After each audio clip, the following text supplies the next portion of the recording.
this. Being blessed in the darkness. You know, it's easy to be all positive and happy-go-lucky and grateful, you know, when everything is going good. But what do you do? What do you do when everything is not going like you would like to see it, or happening as fast as you would like to see it? You know, we talked last week and explained how, you know, God does his greatest work in the darkness. Okay. So today what we're going to talk about is secret frustrations. Okay. Secret frustrations. Life is full of like seemingly contradictions to try to keep us in the darkness. So, you know, maybe you're helping people get well, or you don't feel well. You know, maybe at work, your coworkers, they're getting promoted, and though you're working just as hard, producing just as much, nobody seems to notice you. Every one of us has secret frustrations, things that we know that God could change. We know he could open the door, or we know he could remove the temptation, or, you know, he knows that, or we know that, you know, he could give us the baby that we're dreaming about, but it's just not happening. So in times like this, it's really easy to get stuck with the why questions. What we have to realize, guys, is that God is a sovereign God. We're not going to understand why everything happens or everything doesn't happen. Okay. There are some things that God doesn't remove. There are some situations that he waits a long time to change. You have to trust that he knows what's best for you. Okay. If you keep the right attitude, all those frustrating situations that are not changing and the afflictions that he's not removing, they won't work against you, but instead will work for you. Okay. Don't let the contradictions of life cause you to get sour and give up on your dreams. Okay. The Apostle Paul, he wrote about half of the books in the New Testament. He talked about these secret frustrations. Oh, he was highly educated, and he came from a great, you know, influential family. God used Paul in a great way, but as effective as Paul was, he had a secret frustration. He called it a thorn in the flesh. Scholars have debated about whether it was a physical condition, like an illness, an emotional state, the persecution that he often endured, or, you know, the people who were constantly coming against him. Whatever that thorn was, whatever was bothering him, Paul prayed for like 3 times for God to remove it. One translation of the scripture says he implored for God to take it away. That means that Paul gave it his best argument. God, I've served you. I've been my best. I've prayed for others. They've been healed. God, please heal me. I'm tired of this thorn. I'm tired of people treating me wrongly because of it. God, please take it away. If anybody ever had any pull with God, it was Paul. But what's interesting is that God never removed that thorn. In 2 Corinthians chapter 12, God's answer to him was, my grace is sufficient for you. My power shows up greatest in weakness. If there's something that you have that you've implored God to change, perhaps a situation in your health, your finances, a relationship, you have asked again and again, but nothing's improved. I'm not saying to give up and settle there in a dark place. What I'm saying is that if God's not removing it or changing it, don't let it steal your joy. Don't let it sour your life. God's given you the grace to be there. The right attitude is, you know, I'm not going to let this secret frustration, this thorn in my flesh, so to speak, frustrate me anymore. God, I know your grace is sufficient for me. I have the power to be here with a good attitude. I believe that at the right time, you will change it. But if it never changes, I'm still going to be my best and honor you. Okay. You have to make up your mind about what frustrates you. If that issue with your spouse doesn't change, if your health does not improve, if you have to put up with a grouchy boss for the rest of your life, if you have to struggle with a temptation until the day you die, you're not going to complain. You're not going to use it as an excuse to slack off. You're going to tap into grace. Okay, it is sufficient enough for you. That means that you are well able to enjoy your life in spite of all of your secret frustrations. So here's a key. Don't focus on the frustration. Paul could have gone around thinking, God, I want you to remove this thorn. You know, if he had got stuck on the whys of life, he would have never fulfilled his destiny. We do the same when we keep asking why God, you know, hasn't changed our child, why God hasn't caused our business to grow. Faith is trusting God when life doesn't make sense. A man named Smith Wigglesworth, he was one of the greatest ministers who lived back in the early 1900s. He held large meetings where hundreds of people came and they were healed. He saw all kinds of miracles, but Wigglesworth suffered from most of his life from kidney stones, okay, from kidney stones. There were times when he would go home after a service in so much pain that he couldn't walk, okay? He'd lie on the floor hour after hour, trying to get some relief. You know, here he just seen great miracles, but he didn't receive even his own miracles. Okay, like Paul, he could have been bitter and thought, this is not right, God. You healed them and you won't heal me. This isn't fair. Instead, he had this attitude. Okay, instead he had this attitude. You know what? Your grace is sufficient for every situation. Even when I don't understand, even when it doesn't seem fair, I'm still going to trust you. I'm not going to let the secret frustration keep me from my destiny. Okay. So if you're going to reach your full potential, you cannot be a weakling. Okay. You cannot be a weakling.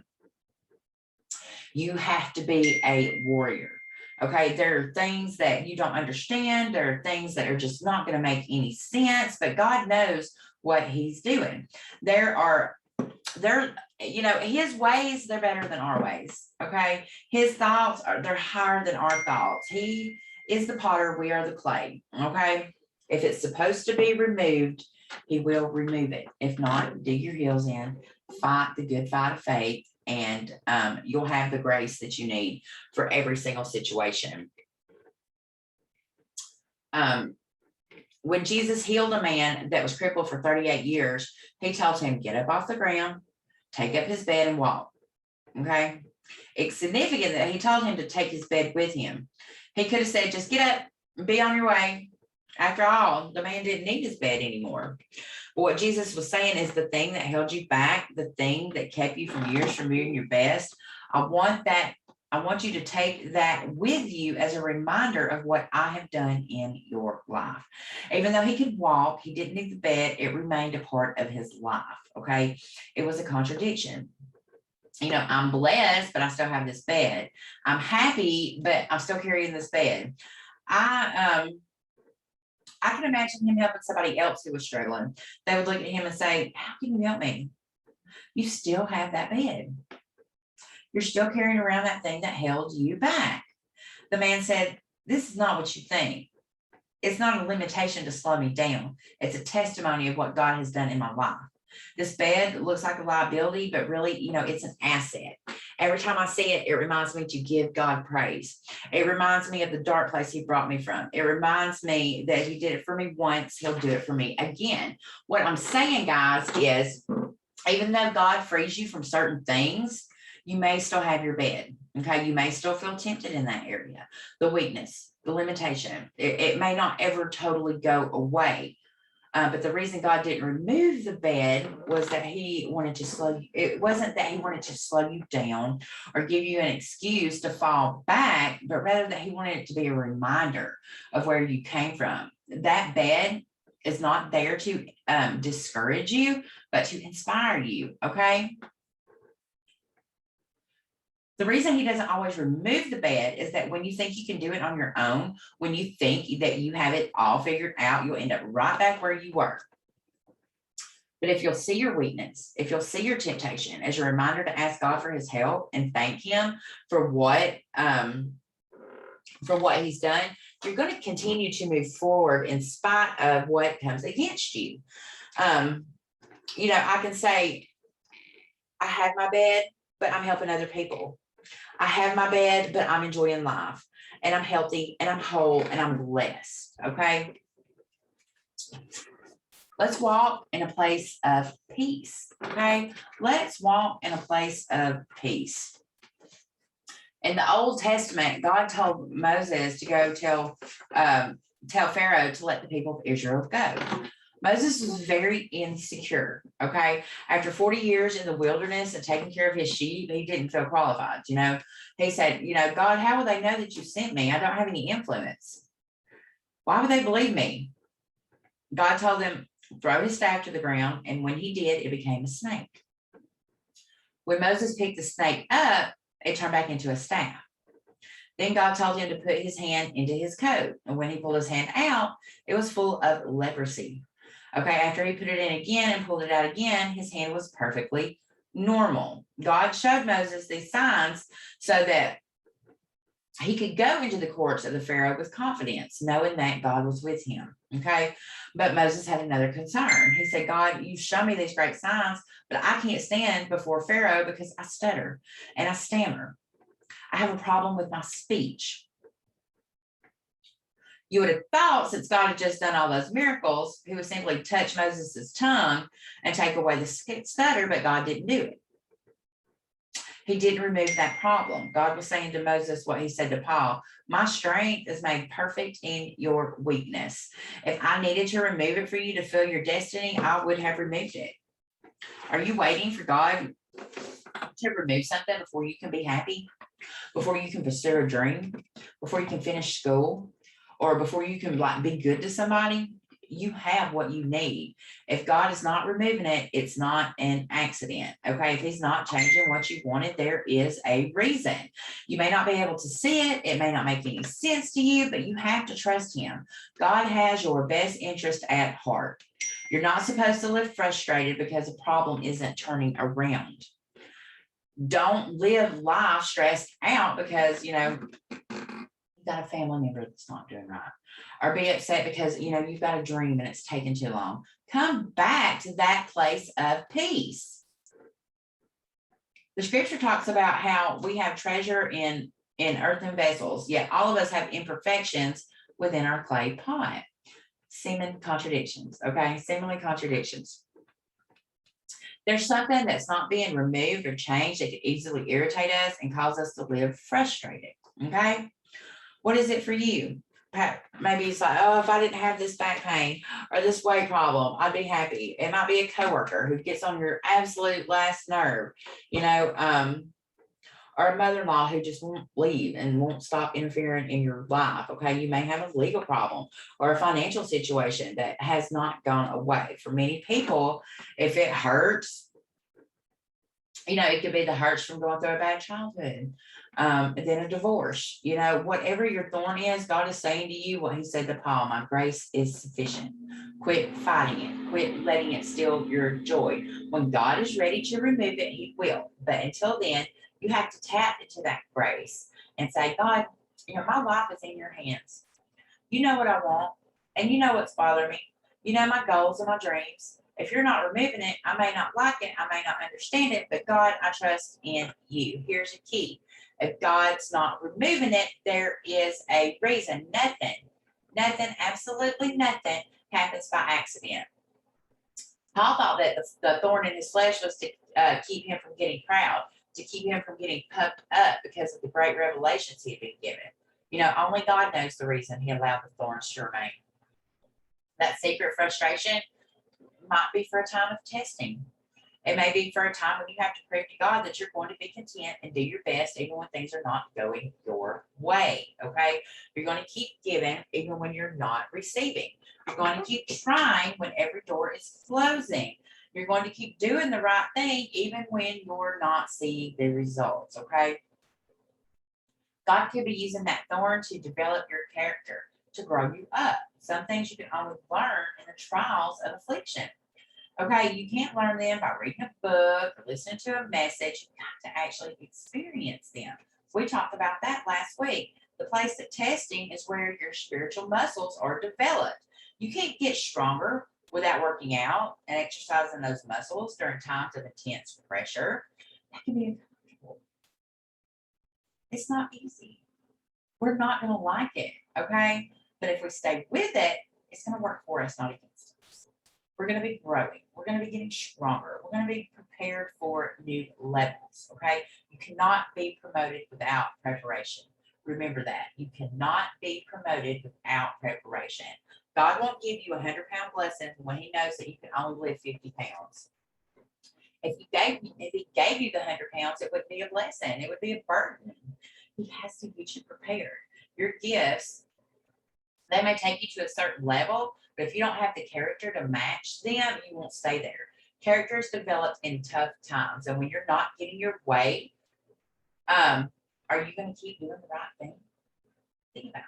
When you're not getting your way, are you going to keep doing the right thing? As Paul did, we all ask God, please remove this frustration. Remove this person at work who gets on nerves. Change my spouse. Make him more loving. Give me the baby I've been praying for. Until God changes it, if you keep doing the right thing, not letting it sour you, not getting frustrated, not giving up, then there's the beauty of it. Even if the situation never changes, you will change. You're getting stronger. You're coming up higher. You're being prepared for the fulfillments of your destiny, okay, of your destiny.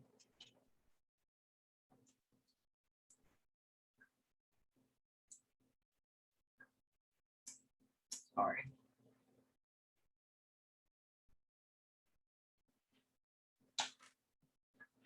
I've learned that our character is more important than our talents, okay? We can have all of the talent in the world, but if we don't have strong character, we're not going to go very far, okay? We can all trust God in the good times. That's easy. But can you trust him with the secret frustrations? Can you trust him with the things that haven't changed? You've prayed, you've believed, but God hasn't removed it. The question is not only if you can trust God, but more importantly, if God can trust you, will you pass the test and stay in faith even when you do not understand it? Okay?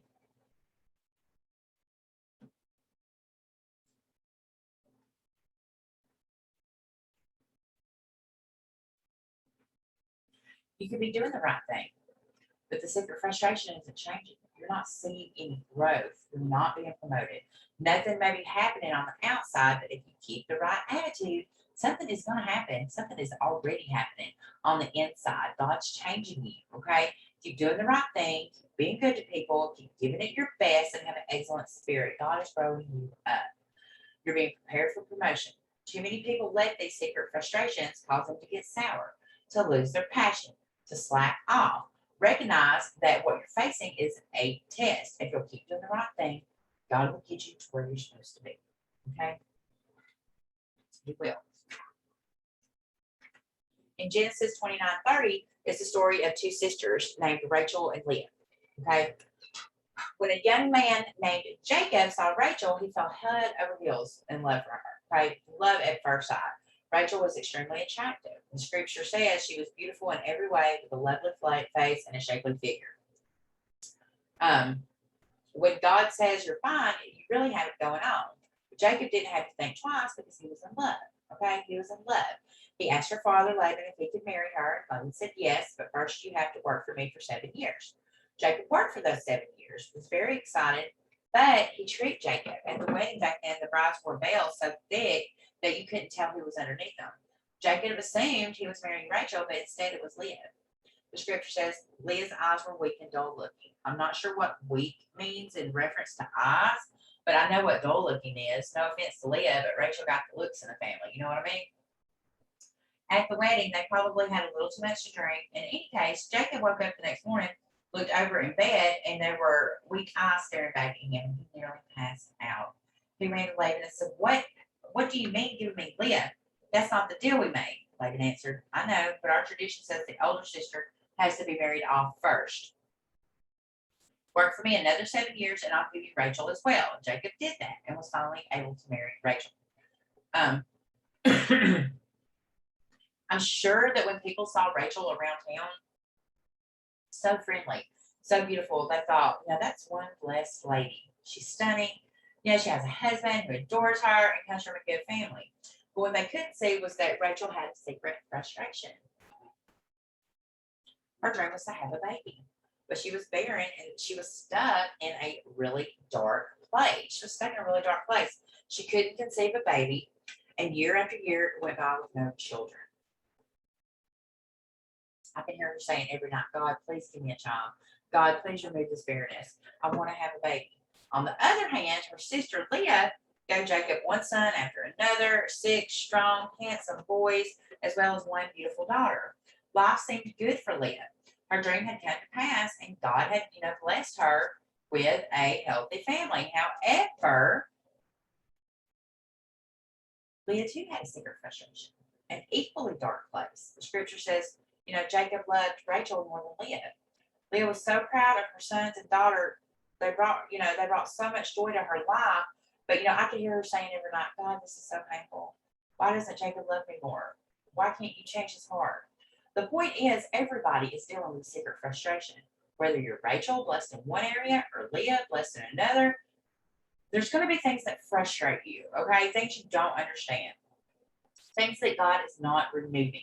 You have to make up your mind that you're not going to let it sour your life. You're not going to live frustrated, okay? Do what you can, but trust God to do what you can't.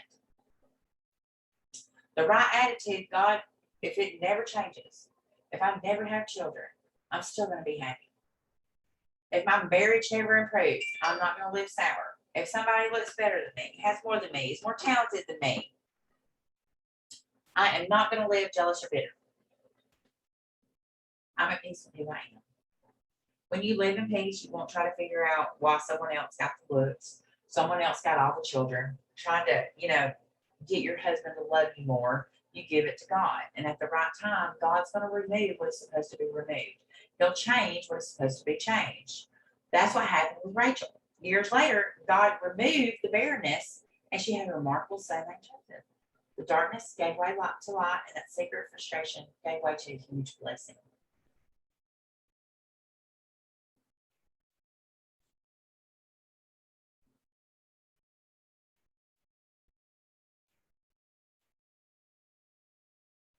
Whatever secret frustration, guys, you're dealing with, you're going to have to make the decision. If it never changes, you're going to stay in faith. Okay. This is what 3 Hebrew teenagers did in the scripture. They wouldn't bow down to the king of Babylon's golden idol. He was so furious that he was about to have them thrown into a fiery furnace. They said, King, we're not worried. We know that our God will deliver us. But even if he doesn't, we're still not going to bow down. This is the key. You stay in faith. Okay.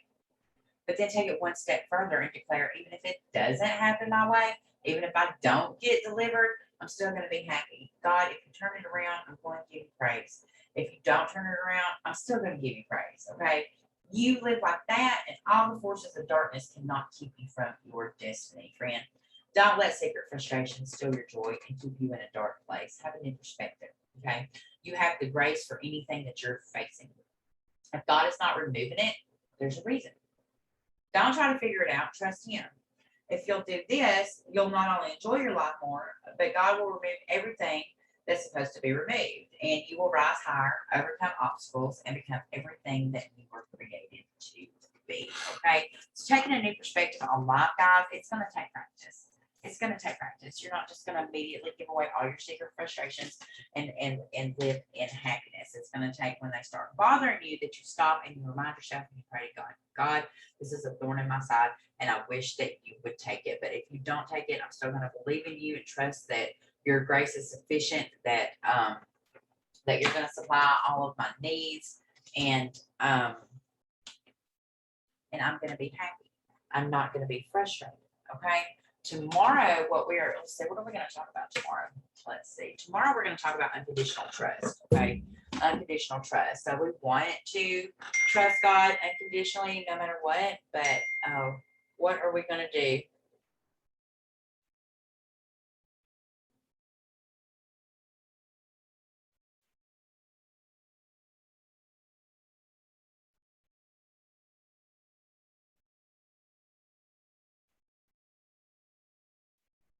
What are we going to do?